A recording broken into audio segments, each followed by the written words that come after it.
It is day 2 of the Sean Diddy Combs federal trial. Combs' ex-girlfriend, Cassie Ventura, she is one of Combs' many accusers, testifying as a central witness. Is she ready? Very ready. Confident. Among other things, the singer is expected to address the 2016 video of Combs attacking her in a hotel. He was the kingmaker, the mogul, the untouchable icon of hip-hop.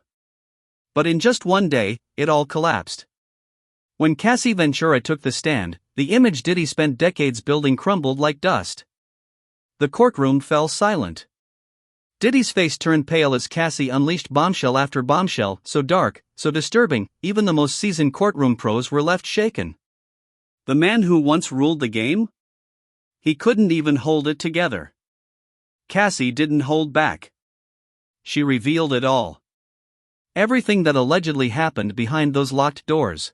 Walked in there, Rachel. She had on a brown dress, form-fitting, visibly pregnant, head held high, and did not make any eye contact with the defendant, with Sean Combs. She said that Sean Combs directed everything from what she had on, to the lighting in the room, to how she was supposed to interact with the person that she was having sex with. And again, just to reiterate what is a freak-off, the freak-off essentially was something that Cassie said she learned about through Sean Combs about a year into their relationship. He described it as voyeurism, wanting to watch her have sex with someone else. And she said that she did it because she was 22, 21, she was young, she didn't know any better, and that she wanted to please Sean Combs. Among other things, the singer is expected to address the 2016 video of Combs attacking her in a hotel when she was his girlfriend.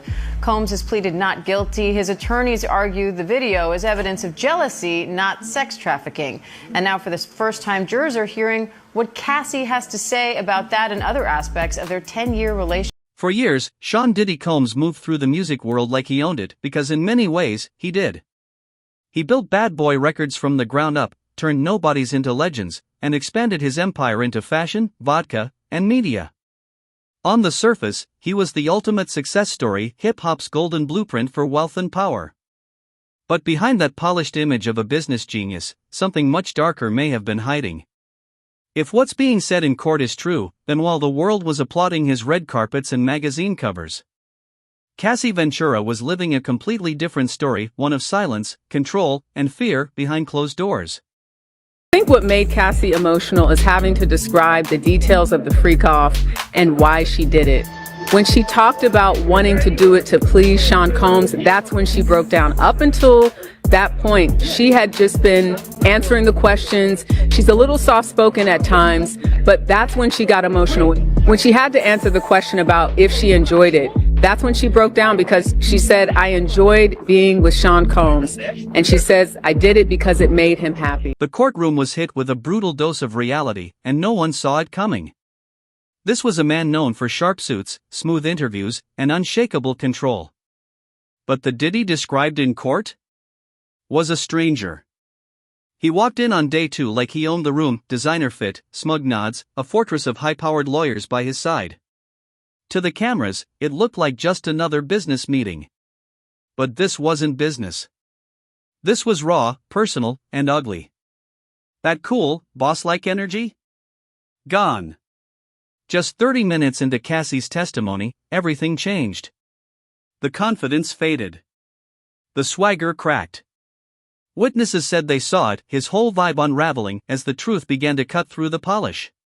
In addition to the physical abuse that she potentially experienced. Yet, she's definitely laying out someone who was young, who was influenced by wanting to have this record career. She signed a 10-album deal with Bad Boy Entertainment, led by Sean Combs, and basically describes being enamored by Sean Combs, loving him, not knowing about certain things sexually, and him sort of telling her, teaching her about that. And what you hear is someone that was young and she even said, you know, I was young, I was naive, I didn't know any better.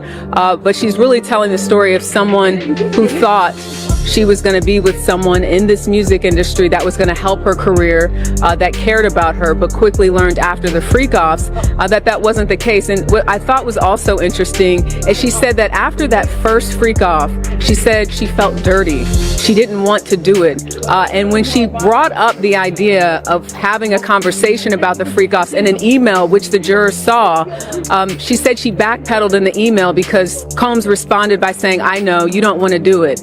And she said, "Oh no, well, it's not that." But that was the beginning. That was in 2010, where she brings up in an email that she wanted to have a conversation about this. And in her words, she didn't want to do it, but she felt like she had to do it. As Cassie laid out moment after moment from their past, Diddy's legal team scrambled, jumping up with objection after objection, desperately trying to silence her. Picture it.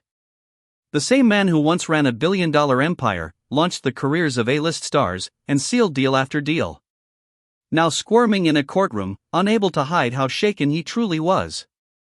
Witnesses said he couldn't even sit still. The man who once controlled everything, now powerless. And the moment Cassie took the stand? The room shifted. Every eye turned to Diddy. And for the first time, he didn't look like the one in control. At some point in time, she actually had said that she looked forward to the freak-offs. Why did Cassie express looking forward to these said freak-offs? When the prosecution asked her, was there ever a time that you enjoyed the freak-offs? This is when Cassie got choked up and she said, "I did, but only because I got to spend one-on-one time with Combs, and I really did love him." And that is speaking to the psychological. His face turned ghost white like the life drained right out of him. Fidgeting with his tie, cufflinks, rubbing his hands, he looked completely unglued. He scribbled frantic notes, shoving them toward his lawyers, desperate to take control. It got so intense, one attorney had to signal him to calm down. A court reporter said it was like watching someone realize the story was no longer his to tell. Cassie stayed calm, composed, chillingly clear as she spoke. And when the next claim dropped, the room froze. It wasn't just shocking. It was the kind of accusation that could shake the entire music industry. The empire Diddy built over decades? Now hanging by a thread. Because for once, he wasn't the one in control. Prosecutors have wasted no time getting right into the alleged abuse that Cassie Ventura says she endured for years. Ventura telling jurors, quote, "He would bash my head, knock me over, drag me, kick me, stomp me in the head when I was down." She also got into the nature of those so-called freak-offs, saying that they involved hiring an escort and they performed under the direction of Combs, saying that they happened so frequently it eventually became a job for her to set them up. Ventura said she did not feel she had much of a choice but to participate, that she feared that Combs would retaliate or potentially blackmail her if she did not. And she's had at times to she's taken deep breaths, pausing her testimony, Combs appearing to be listening pretty passively with his hands in his lap. When Cassie Ventura took the stand, the room went dead silent. Everyone expected impact, but no one was ready for what came next. Not even Diddy's top-tier legal team. After years of silence, Cassie finally had the mic and she used it with precision. No yelling, no drama, just a calm, steady voice that hit like a hammer. She spoke of meeting Diddy at just 19. He was already a powerhouse, rich, connected, untouchable. She was a young dreamer chasing a music career. From day one, the power gap was massive.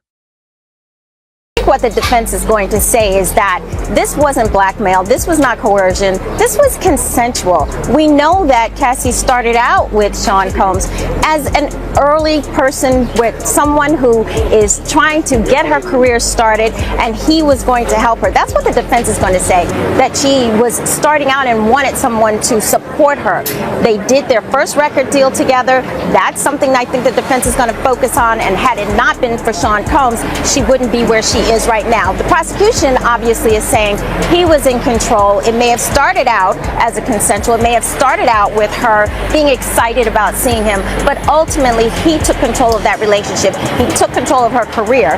This is their key witness, and she's on that stand trying to explain all of the charges that the prosecution wants to hit home with that. And according to Cassie, Diddy knew exactly how to use that power gap.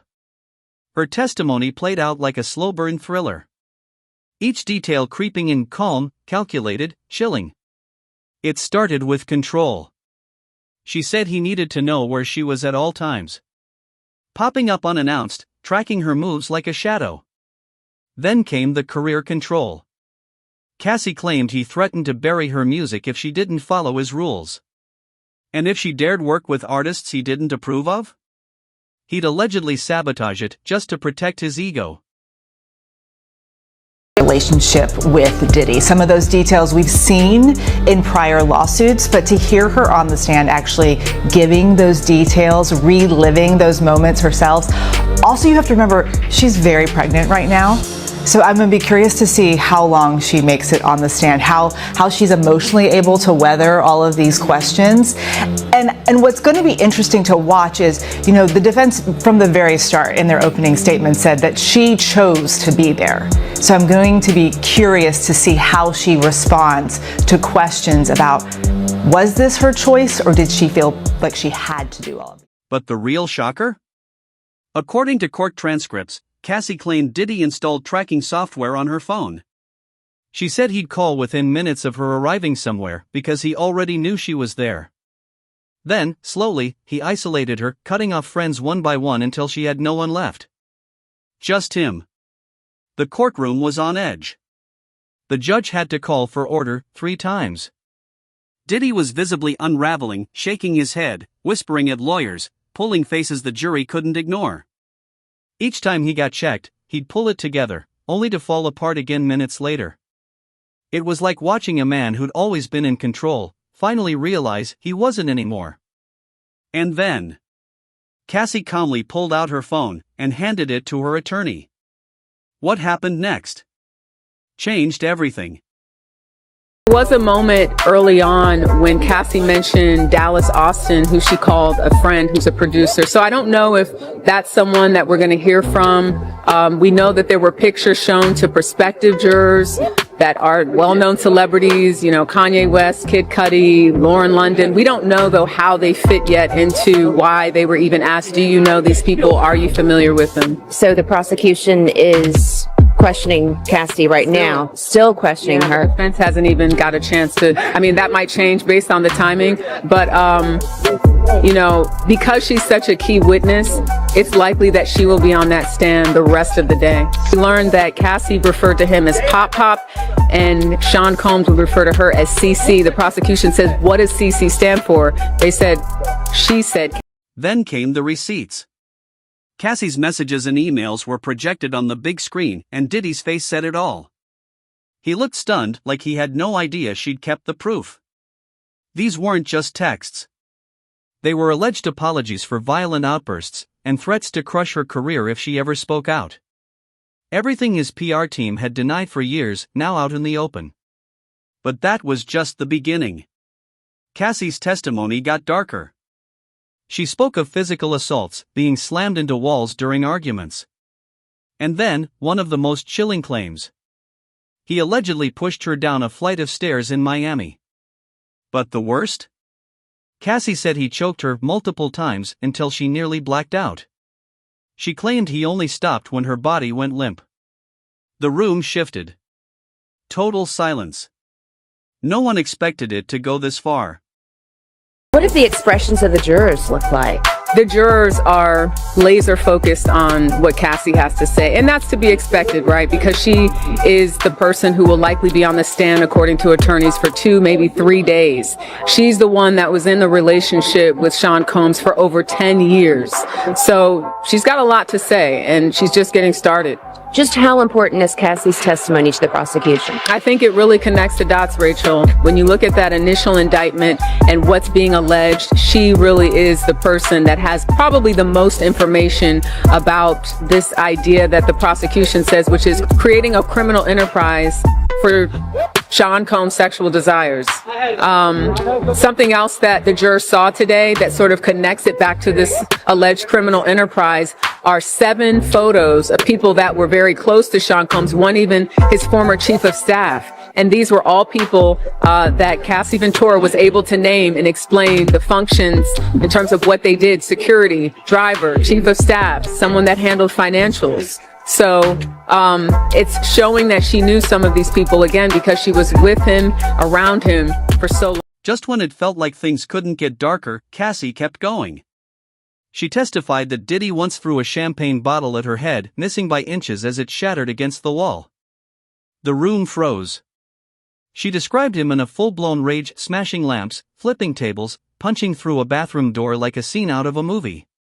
But the most chilling part? Cassie said he trapped her in that hotel room for over 48 hours. Took her phone. Warned her not to even think about calling for help. When that testimony ended, the whole courtroom turned to Diddy. His reaction hit like a thunderclap. The man known for control, power, and polish? Cracked, then shattered. That slick, untouchable image? Gone. Replaced by someone unrecognizable, shaken, cornered, exposed. Even veteran reporters said they'd never seen anything like it. Diddy walked in like a boss. But by the end, he looked like a man watching his empire fall apart. What kind of witness is Cassie coming off as to the jurors? I think naturally when you look at her visually, people see that she's pregnant and looking like she's due any day now. So they might, have empathy, sympathy for her in that way, but we don't really know. We know that they've been instructed to be fair and impartial.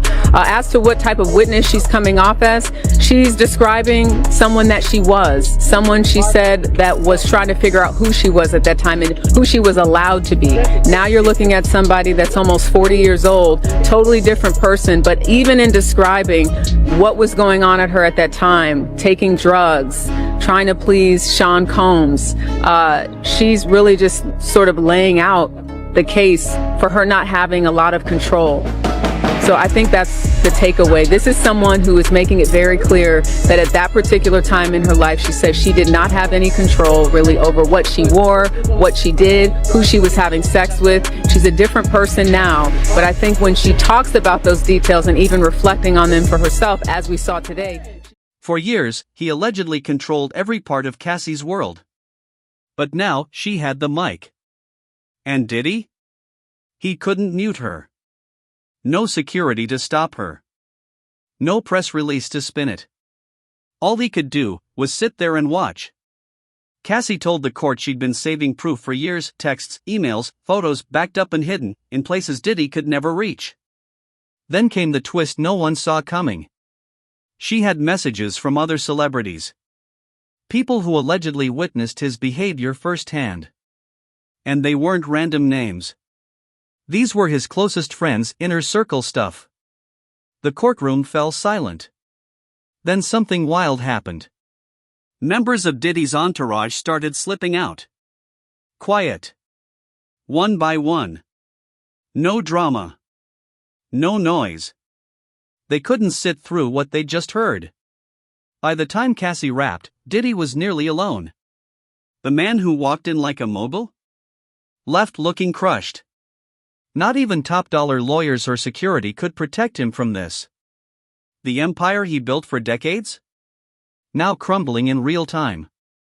Cassie didn't just speak her truth. She may have rewritten his legacy, forever. The evidence. The messages. The photos. It painted a picture the world can't unsee. At this point, the question isn't whether Diddy can win the case. It's whether he'll ever recover from what just happened in that courtroom.